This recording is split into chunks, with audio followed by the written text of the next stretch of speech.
So, agent ang nagre-register sa player. So, hihingin nyo sa inyong player ang kanilang TIB email, mobile number, and ang kanilang username na gagamitin sa kanilang account. So, ngayon naman, paano mag-register ng player under your agent account? So, dito, click nyo tong plus button and then click nyo tong create and then tap next. So, dito, kailangan nyo i-register ang player ninyo. Ang napaka-importante lang dito is etong may mga asterisk. Pero, pwede nyo siyang fill upan lahat. So, sa pag-fill up, ilagay nyo ang username na gusto ng player. Sa mobile number, lagi siyang nag-i-start or nagsisimula siya sa 63. Ayan, bago ang number. So, ito yung example. Ayan, so tatanggalin na yung 0, instead na 0 ang ipapalit is 63. So kailangan yan para sa player OTP, ayan, para makareceive ng OTP ang mga player. So dito again, ilalagay ang username. So for example, ayan, walang space, no? Kailangan walang space. Then dito sa email, ayan, sample. Then sa password, like sa sample 1, 2, 3, 4.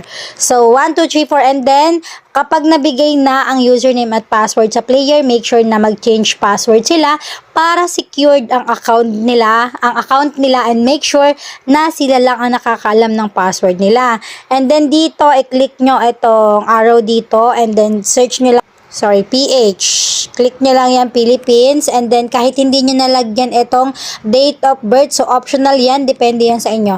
And then dito, click nyo itong arrow dito, and then ilagay nyo lang, or isa lang ang lalabas dyan, which is ang inyong agent username. So, i-click nyo lang yon. So, for example, ito. So, i-click nyo lang yan, and then click nyo itong register. So, ganun lang po kadali ang pag-register. So, para ma-check nyo kung na-register nyo na talaga ang player, so, alis po kayo dyan. Click nyo itong dashboard.